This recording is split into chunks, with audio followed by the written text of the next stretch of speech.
Hello everyone, good morning. কেমন আছো তোমরা সবাই? আশা করি তোমরা সবাই বেশ ভালো আছো আর আমিও খুব ভালো আছি। আজকে আমার হাসিটা একটু বেশি মনে হচ্ছে না? হ্যাঁ গো, হ্যাঁ, কারণ আজকে অনেক দিন পরে কোথাও একটা যাচ্ছি, তাই একটু মনের মধ্যে বলতে পারি একটু বেশিই আনন্দ পাচ্ছি। এবার আমরা কি বলতো, হাউস ওয়াইফরা সবসময় না ঘরের মধ্যে থাকতে থাকতে একটা বোরিং ফিল হয়, মনে হয় আমরাও কোথাও মাঝে মধ্যে একটু যাই। তো সেই ভেবে তো আমাদের কোথাও যাওয়া হয় না। আর আমরা তো একা একা সব একটা হাউসওয়াইফদের কি বলতো, যে সবাই একটু বাইরে একা একা যেতে চায় না। যেমন আমি আমার হাজবেন্ডকে ছাড়া কিন্তু কোথাও যেতে চাই না, আমার আবার এটা ভালো লাগে না। মনে হয় আমি যেখানে যাব দুজনে একসাথেই যাব। সে আমি যদি 6 মাসে 9 মাসে একবার যদি যেতে পাই, তো হ্যাঁ আমি সেখানে 6 মাসে 9 মাসে একবারই যাব। বাট আমি একা একা যাব না, আমার এটা কিন্তু ভালোও লাগে না। তো সেটা ভেবেই কিন্তু আমারও সব জায়গায় যাওয়া হয় না। ও যখন একটু অফিস থেকে ছুটি পায় কিংবা কখনো যদি আগে আসতে পারে তখনই আমাদের যাওয়া হয়। তো সেই ভাবনা চিন্তা করে আমিও যাই না কোথাও। আজকে আমরা বাড়ি থেকে একসঙ্গে দুজনেই বেরোবো, কিন্তু দুজনের রাস্তাটা হবে আলাদা। তো দুজনেই আলাদা আলাদা জায়গায় চলে যাব। ও ওর নিজের মতো কাজে চলে যাবে, আমি আমার নিজের মতো জায়গা মতো চলে যাব। সকালে উঠে জোরদার শুরু করে দিয়েছি কাজ। পাপা, পাপার সঙ্গে লাস্ট আজকেই। তারপর ভোরবেলাতে আমরা মামা বাড়ি। ও তুমিও তো আমাকে ছেড়ে কাজে চলে যাবা।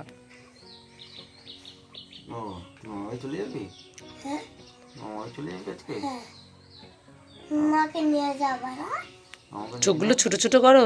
না না, তোমাকে নিয়ে যাবো না, তুমি তো আমার করে নিয়েছো।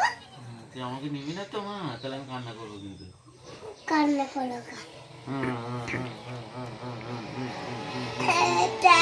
কান্না করছি। বাবা মেয়ে দুজনে মিলে কিছুটা সময় কাটাচ্ছিল, সেটাই আমি তোমাদেরকে শেয়ার করলাম যে দুজনে কিছুদিনের জন্য একটু আলাদা হয়ে যাবে। তো দুজনের মধ্যে অনেক কথা অনেক গল্প দুজনেরই জমেছিল, তো দুজনে একটু সময় কাটাচ্ছিল। এটাই হয় বেশ সম্পর্ক, যেটা বাবা মেয়ের মধ্যে সবসময় বাবা মেয়ে হয় না, তার মধ্যে বন্ধুত্বটা অনেক বেশি রাখতে হয়। যে একটা বড় হয়ে গেলেও সেই মেয়েটা যেন তার বাবাকে এত প্রায়োরিটি দেয়।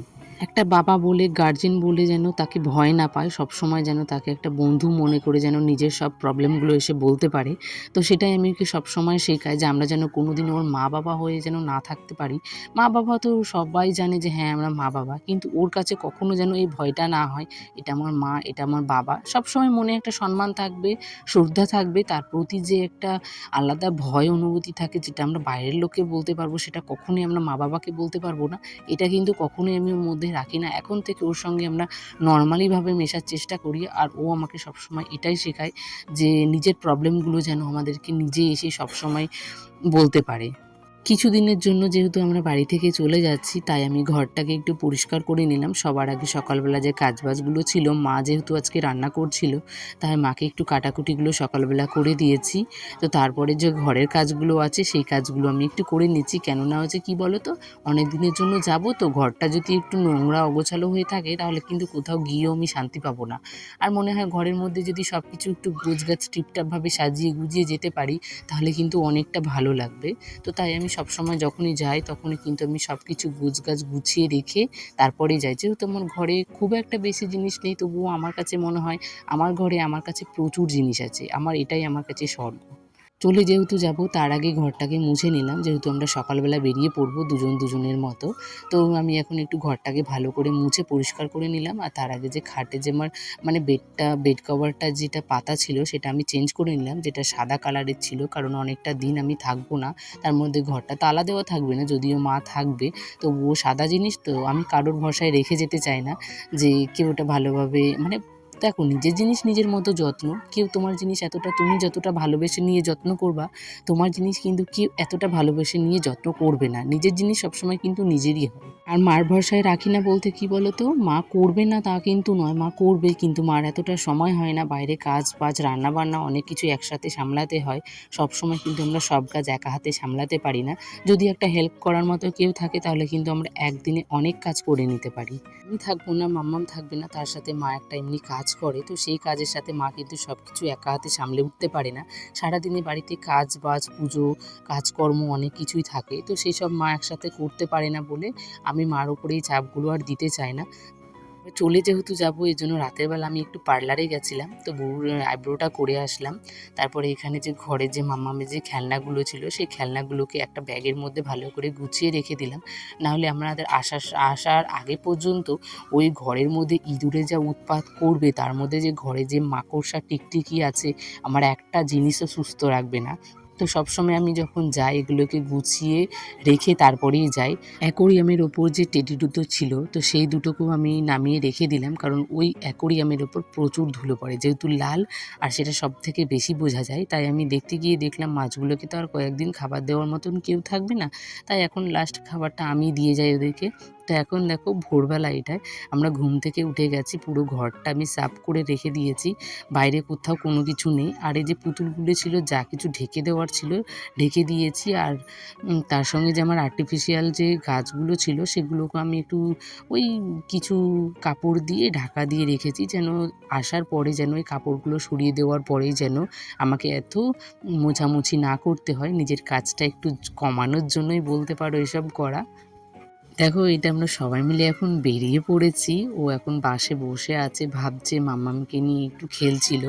আর ও যেহেতু চলে যাবে এই জন্য একটু মনটা খারাপ ছিল। মাম্মামকে ছেড়েও তো খুব একটা থাকে না এখন, তো মাম্মামকে ছেড়ে যেতে ওর একটু কষ্ট হচ্ছিল। তো ও মাম্মামকে দেখে মাম্মামের সাথে একটু খেলছিল, আর মনের মধ্যে যে কষ্টগুলো আছে সেগুলো মাম্মামকে একটু বোঝাচ্ছিল। তো তার সাথে আমারও একটু মনটা খারাপ হয়ে গেছে, যেহেতু অনেকটা দিন আমরা এভাবে ছেড়ে থাকি না, কোথাও যাই না, তো এই জন্য একটু বলতে পারো কষ্ট হচ্ছিল। আর তোমাদেরকে মাঝখানে শেয়ার করা হয়নি, টিনের ওপরে মাম্মাম ঘুমিয়ে পড়েছিল আর আমিও তার সাথে ঘুমিয়ে পড়েছিলাম বলে আর টিনের ওপরটা তোমাদের সঙ্গে শেয়ার করা হয়নি। এখন আমরা বাড়িতে এসে গেছি, বাড়িতে এসে মাম্মাম আর আমি একটু বসেছিলাম রোদের মধ্যে, কারণ বাইরে থেকে এসেছি তো একটু ঠান্ডা লেগে গেছে, খুব একটা ঠান্ডা ছিল না, তবুও মনে হচ্ছে একটু ঠান্ডা লাগছিল। তো এসে দেখছি যে কুল, মানে ওই বাড়িতে থাকতে না এই যে দেশি কুলগুলো হয় সেগুলো কিন্তু আমি একদিনও খাইনি। তো এখানে এসেই মনে হচ্ছে আর জিভটাকে সামলাতে পারলাম না, মানে দেখেই মনে হচ্ছে না আমাকে এখনই খেতে হবে এই সকালবেলা। তো মুখে একটা প্যাক লাগিয়ে নিয়েছি। তারপরে আমি এখানে এসে গেছি কুল গাছের নিচে, একটা কুল পেড়ে তারপর আমি কুলটাকে খেয়ে দেখব। এটা যদিও আমাদের গাছেই, মানে বাড়ির পিছন দিকে। তো একটা কুলই পেকেছিল, কিন্তু ওই কুলগুলো না এরকমই কালার, মা বলছিল নাকি সবুজ কালারের, এগুলো নাকি এরকম পাকার মধ্যে যে লাল কালারটা হয় সেটা কিন্তু কখনোই হয় না।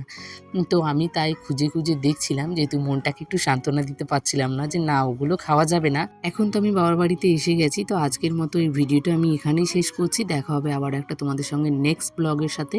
তো ততক্ষণের জন্য তোমরা সবাই ভালো থেকো, সুস্থ থেকো, আর সবাই নিজের খেয়াল রেখো, আর পরিবারের সকলকে নিয়ে ভালো থেকো, আর আমার ভিডিওগুলো তোমরা সবাই দেখতে থাকো। তো আজকের ভিডিওটা কেমন লেগেছে অবশ্যই কিন্তু তোমরা সবাই কমেন্টে জানিয়ে। তো চলো টাটা।